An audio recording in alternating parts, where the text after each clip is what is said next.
e ele é formado por órgãos de controle, Tribunal de Contas, MP de Contas, Ministério Público do Estado, Poder Judiciário, Defensoria Pública, Secretário de Estado da Educação, Conselho Estadual da Educação, UNCM, que congrega os Conselhos Municipais de Educação, sindicatos, todos os secretários municipais estão permanentemente convidados a participar das nossas reuniões, já foram quase 50 reuniões. E o que a gente faz nessas reuniões? Debate aspectos relevantíssimos para a educação. A partir desse debate são tomadas posições que costumam ser consensuais. Essa é uma decisão que fica mais qualificada, mais legitimada, porque ela é produto de um amplo debate com a participação de muitas pessoas, de todas essas instituições. E o gestor, quando vai implementar essa decisão, ele pode fazer com tranquilidade, porque ele tem segurança jurídica na implementação da decisão. Qualquer gestor mais experiente sabe e talvez não durma bem inquieto com as possíveis impugnações das suas ações pelos órgãos de controle.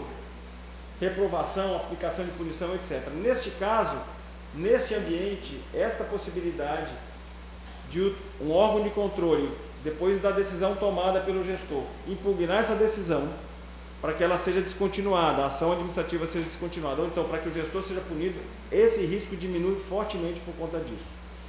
E todos os gestores estão sendo rigorosamente ouvidos, têm a oportunidade de se posicionar, se pronunciar, e esse posicionamento está orientando essas deliberações que são tomadas por esse gabinete.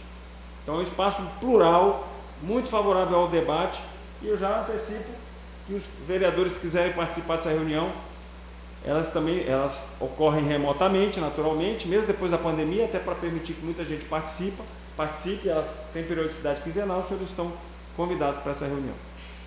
Além disso, nós montamos uma equipe muito qualificada. Existem, é claro, algumas ações de fiscalização em curso, mas existem também muitas ações de apoio que o Tribunal de Contas vem desenvolvendo na área da educação.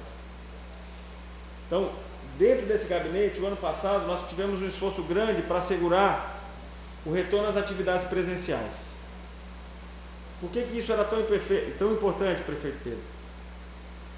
Porque nada substitui o professor em sala de aula. Não tem tecnologia que permita, sobretudo para o ensino fundamental, educação infantil então nem se fala, mas também para o ensino médio, não tem tecnologia que substitua esta relação em sala de aula do professor com as nossas crianças. Mesmo um estado rico como São Paulo, que ficou menos tempo nas atividades remotas, que usou uma série de instrumentos para dar segurança, para dar continuidade a essas atividades remotas, como por exemplo, televisão, rádio, num estado que tem muita conectividade, que não é o caso do nosso. Mesmo lá, eles acabaram de fazer um levantamento e veja, eles retornaram às atividades presenciais em março do ano passado. Então, mesmo lá, São Paulo constatou um retrocesso de português de até 10 anos, de matemática de até 14 anos e uma expectativa de recuperação do tempo perdido em mais ou menos 10 anos. Em Rondônia, a situação é ainda pior. Então, uma das preocupações do GAEP foi induzir todo mundo a planejar o retorno às atividades presenciais, coisa que Cujubim fez. E mais do que isso, implementar as medidas não apenas de segurança sanitária, mas também pedagógica e psicossocial para acolher o aluno na retorno às atividades presenciais. Os 52 municípios, graças ao empenho desse gabinete, dos órgãos de controle e da disposição da gestão também, os 52 municípios voltaram às atividades presenciais ainda no ano passado. Essa é a realidade da maior parte do Brasil, mas não da região norte. A maior parte dos municípios da região norte, boa parte dos municípios da região norte não voltaram no ano passado. Então Rondônia está de parabéns por isso, embora não tenha voltado na totalidade. Mas esse retorno possibilitou o que, senhores? Possibilitou que o tribunal apoiasse os municípios a realizar uma avaliação diagnóstica desses alunos. Certamente o secretário Eudes sabe do que eu estou falando. Com tanto tempo longe, quase 2 anos, desses alunos sem proximidade com os professores, a gente precisava saber como é que eles retornaram, quais são as perdas que eles tiveram, quais foram as perdas que eles tiveram por conta dessa suspensão tão prolongada das atividades presenciais. E aí o tribunal pegou na mão do gestor, disponibilizou a eles os recursos gratuitos disponíveis, para que todos os nossos municípios fizessem uma avaliação diagnóstica, ou seja, os alunos fizeram uma prova e essa prova revelou o estágio em que eles estão no aprendizado. E depois dessa prova, nós recepcionamos esses dados e interpretamos para a gestão quais foram os resultados para orientar a gestão a adotar as medidas necessárias para recuperar esse terreno perdido e para reverter esse retrocesso que acabou havendo por conta da suspensão das atividades presenciais e também pelas falhas históricas que existem na educação do estado de Rondônia e dos nossos municípios. No passado, nós faríamos o seguinte, prefeito Pedro: assina o prazo ao município, porque é inquestionável, qualquer especialista sabe que não tem como não fazer avaliação diagnóstica, que é o ponto de partida para recuperar o retrocesso. No passado, nós faríamos assim: gestores, em tantos dias, tantos meses, quando muito, comprovem perante o Tribunal de Contas que fizeram a avaliação diagnóstica. O que nós fizemos? Nos ombreamos com a gestão para apoiá-la na realização da avaliação diagnóstica e para interpretar os dados da avaliação diagnóstica. E o que esses dados revelaram? Uma catástrofe, como era esperado. Os alunos devem estar alfabetizados até, no máximo, o final do terceiro ano do ensino fundamental. O ideal é que estejam alfabetizados no segundo ano do ensino fundamental, quando não no primeiro. Cerca de 24% dos nossos alunos, em outubro, final de outubro do ano passado, estão analfabetos, sem nenhum conhecimento de português. Mais de 50% estão numa situação de desconformidade, de descasamento entre as competências que eles deveriam ter no ciclo de alfabetização de primeiro ao terceiro ano e aquelas que eles demonstraram. Este é um dado muito chocante, muito preocupante, mas um aspecto positivo é que nós alcançamos 80% de municípios participando da avaliação diagnóstica e 82% dos alunos do ensino fundamental. De modo que a gente tem realmente um resultado muito representativo da realidade. O que é uma evidência muito clara de que essa cooperação, ela produz resultados. Porque eu repito, ainda em plena pandemia, com esse apoio do Tribunal de Contas, nós podemos comemorar a maior avaliação diagnóstica já feita no estado de Rondônia. Isso é muito positivo. Agora, no momento em que a gente devolveu, fez a devolutiva ágil à gestão sobre esse resultado tão ruim, nós já trouxemos especialistas para dialogar com a gestão sobre que medidas precisam ser implementadas para recuperar esse terreno perdido e para nós começarmos a avançar com mais vigor. Eu não sei se o secretário Eudes estava lá na reunião em que a gente apresentou os resultados consolidados e tinha uma especialista, mas várias reuniões do GAEP, elas estão ocorrendo tratando desse assunto, e são várias as possibilidades. Pelo que eu vi, eu não sou especialista em educação, a minha área é controle, mas lá as possibilidades cogitadas são para tentar recuperar isso, além de identificar os alunos, e a avaliação diagnóstica permitiu isso, que estão com dificuldades, é trazer esses alunos que estão com problema, que ainda estão analfabetos, para a aula no contraturno, ou então fazer a reenturmação, é redefinir o tamanho da turma, redefinir as turmas para que os alunos, para que haja uma homogeneidade entre os alunos em relação às deficiências que eles estão ostentando, para que o professor possa dar os estímulos adequados para o grupo todo de alunos, sem comprometer o avanço dos outros, e assegurar essas recuperações. Enfim, tem várias estratégias que são possíveis. E nós estamos debatendo e apoiando a gestão para implementar essas estratégias. Mas, simultaneamente à conclusão da avaliação diagnóstica, nós lançamos um novo projeto.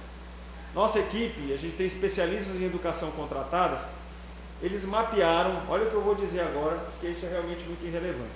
Eles mapearam as melhores práticas, as práticas de sucesso comprovado, aquelas ações administrativas que resultaram em incremento, que alavancaram os indicadores educacionais, que conseguiram, falando mais claramente ainda, assegurar a aprendizagem na idade certa, sem distorção em idade séria, que fizeram que as crianças no primeiro e no segundo ano já estivessem alfabetizadas e não no terceiro, menos ainda em anos subsequentes. Então a gente mapeou, levantamos nacionalmente e até internacionalmente essas boas práticas, identificamos todas elas, e vocês devem saber que existem lugares de muito sucesso na educação. Eu não sei se eu já citei esse município, mas é um município que é frequentemente citado, que é Sobral. Um lugar improvável, interior do Ceará, no sertão cearense, tem lá um município, que é o primeiro IDEB do Brasil. Uma população carente, pobre, escolas em áreas muito pobres. Eu não visitei, mas conheço pessoas que visitaram e tive várias reuniões com o pessoal de Sobral, participei de reuniões com o pessoal de Sobral, nossa equipe participou. Sobral tem um desempenho melhor do que as cidades ricas do estado de São Paulo. O que explica isso? São muitas práticas que eles implementaram, com continuidade, e hoje a população de Sobral tem orgulho da educação do seu município. E o aluno que sai do ensino fundamental de Sobral consegue cursar muito bem o ensino médio e estão passando, não só em Sobral, mas vários municípios do Ceará, nas melhores universidades públicas do país. Na minha época, quando eu estava estudando para o vestibular, se falava que o vestibular mais difícil do Brasil era do ITA. E os garotos pobres do interior do Ceará estão frequentando e tendo sucesso nesse vestibular do ITA. É uma coisa incrível, porque existem cursos caríssimos lá de São Paulo só para preparar para vestibulares desse tipo. E daí sai um aluno carente de uma universidade, de uma escola pública do interior do Ceará e ocupa um posto desse. É uma coisa incrível, é uma coisa admirável para a gente se orgulhar. E o munícipe lá de Sobral tem orgulho, porque há um verdadeiro turismo educacional. As pessoas vão para Sobral exatamente para conhecer esse modelo. E foi o que nós fizemos. Nós conhecemos com profundidade o modelo de Sobral, alguns modelos positivos de Pernambuco, de outras cidades do interior do Ceará. Conversamos com especialistas, com o pessoal da academia, com gestores, conversamos muito. E aí nós chegamos no que eu tenho chamado de mapa da mina. É um mapa que, se a gente trilhar, a gente vai ter sucesso. Porque nós não precisamos inventar a roda nessa área, porque eu repito, já existem muitas ações de pleno sucesso, de sucesso reconhecido, prefeito. Então eu lhe digo aqui, falando com muita clareza, se eu quero ter sucesso em educação, tem um caminho que nós já identificamos. E garante esse sucesso desde que haja um empenho claro, firme e decidido deste município, deste prefeito, deste secretário, desse presidente, desses vereadores, para garantir avanço nessa área. Isso está, inclusive, estampado, traduzido, num questionário que nós confeccionamos sobre 9 temas relacionados à educação. Eu acho que o secretário Eudes respondeu esse questionário, não respondeu, o secretário já entregou essa resposta para o Tribunal de Contas. Esse questionário ele trata de gestão orientada a resultados, avaliação e monitoramento, material didático, currículo, gestão escolar, articulação política, política de incentivo. São 9 temas. 9 temas. Eu imagino que o secretário Eudes mobilizou a equipe aqui para responder com muita clareza esse questionário. E esse questionário não é uma ação de fiscalização, é importante dizer.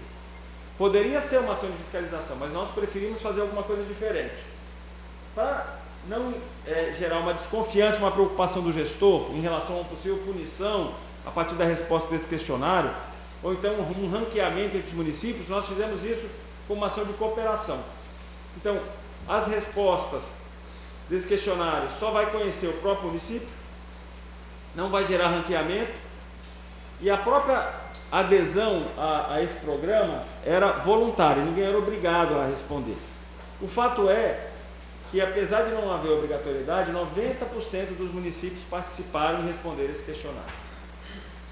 E hoje a gente tem informações sobre a efetiva implementação de boas práticas na educação nos nossos municípios e do estado de Rondônia. Quem cumpre, quem não cumpre, segundo a autoavaliação que foi feita a partir da resposta desse questionário. Bom, e para que a gente quer isso? Para que a gente quer isso? A gente quer essas informações para ajudar a gestão a implementar essas boas práticas. E como é que nós vamos fazer isso? Já houve uma apresentação de um resultado consolidado sem indicar o município. A resposta de Cujubim, só Cujubim vai ter, a não ser que ele nos autorize a liberar para Porto Velho essas informações de Cujubim, porque, como eu disse, são informações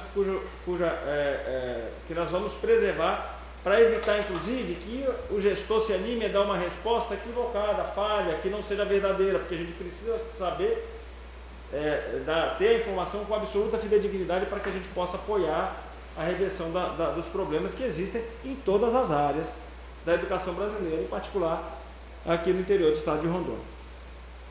Mas evidentemente que essa resposta não pode ser negada à Câmara Municipal, e o próprio prefeito deve ter ciência dela. Bom, mas a partir da resposta, o que nós estamos fazendo? Nós vamos entregar para cada prefeito, para cada secretário, um guia com uma série de medidas, agora no mês de março, secretário Eudes, passo a passo para a implementação das boas práticas. Detalhadamente, de forma muito didática, a gente sabe lá as boas práticas que o Cujubim aplica e sabe aquelas que ele não aplica. Aliás, a própria ação de se mobilizar para responder o questionário já deve ter feito com que a Secretaria de Educação aqui se organizasse, se mobilizasse, tivesse percepção de uma série de oportunidades que ela tem na mão para começar a resolver os problemas. Eu tenho certeza que isso aconteceu aqui. Mas mais do que isso, a gente quer entregar esse guia com medidas passo a passo.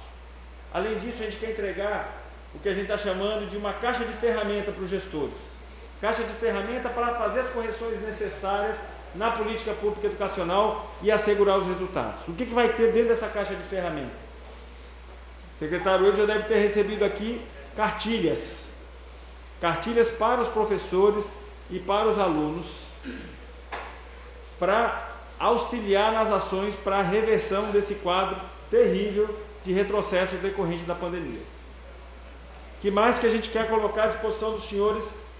E eu acho que vocês, nesse ciclo, vocês que estão aqui na região do Vale do Jamari, já devem estar se beneficiando disso. Eu acho que eu posso dizer que o Cujubim está na região do Vale do Jamari, prefeito? Eu não estou errado não, né? Está sim. Exatamente. A gente já tem uma solução tecnológica que está interagindo com vocês, mas o nosso objetivo, nós estamos desenvolvendo um sistema que nós estamos custeando, nós vamos hospedar no Tribunal de Contas esse sistema. Para que serve esse sistema? Esse sistema vai permitir que os supervisores escolares, e no futuro talvez até os professores, se tiverem acesso a equipamentos de tecnologia e a internet, coisa que não é uma realidade ainda na gestão, certamente aqui em Cujubim, eu imagino, não tem um computador disponível para cada professor. Eu sei que não é difícil, eu acho que nenhum município tem, nem o estado. Mas o ideal é que os professores passem a ter à disposição equipamentos de informática para fazer eles próprios o registro das informações no sistema. Mas o fato é que os supervisores poderão fazer isso. Vão registrar nesse sistema, cujo custo para o município é zero, quem está arcando com esse custo é o Tribunal de Contas, todas as atividades realizadas com os alunos. Então, vai ser possível identificar aluno por aluno como é que está sendo a evolução dele. Então, o aluno está na alfabetização, ele está aprendendo ou não está aprendendo? Como é que está a evolução? Ele está sabendo ler, não está sabendo ler? Isso vai permitir que o professor conheça com detalhe a realidade de cada aluno dentro de sala de aula, para adotar as medidas de recuperação antes do final do ano letivo.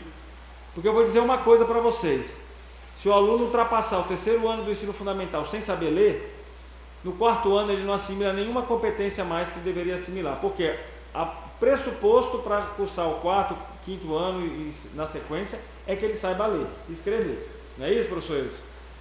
Então, se você tem um aluno, o professor que tem um aluno no terceiro ano, ele está chegando, está lá passando os meses, ele não aprendeu a ler ainda, muitas ações de reforço, muitas intervenções têm que ser feitas para evitar que ele chegue no final do terceiro ano sem ler. Porque se ele for para o quarto ano, ele não avançará mais, ele é um forte candidato à evasão escolar. Então a gente tem que trabalhar ativamente para evitar que ele ultrapasse o terceiro ano sem ler. E esse sistema vai permitir que o professor identifique todos os alunos, a condição que eles estão, o diretor de escola vai conseguir visualizar isso em relação a todas as salas de aula eletronicamente. O secretário vai ter uma visão de todas as escolas. Aqui não são tantas escolas, são quantas escolas aqui, professor? São 6, não é tão complicado como Porto Velho, que são 111. Mas o secretário Eudes, na tela do computador dele, vai conseguir verificar como é que estão as escolas, como é que está a evolução, que escolas se destacam. Poxa, mas por que essa escola está se destacando? Tem uma boa prática lá, que eu posso tentar multiplicar para as demais escolas?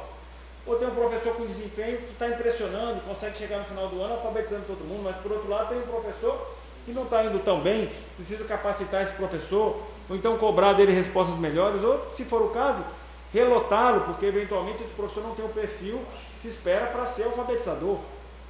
Então, do conhecimento dessa informação, do acompanhamento dessas informações, podem ser tomadas muitas decisões gerenciais extremamente relevantes que podem fazer uma diferença na gestão. E nós, no Tribunal de Contas, vamos assegurar esse sistema para todos os municípios e para o Estado. É um ganha-ganha, porque vocês vão ganhar, porque vocês vão ter um instrumento poderoso de gestão, e nós também, até para nós definirmos medidas de cooperação e de apoio a vocês.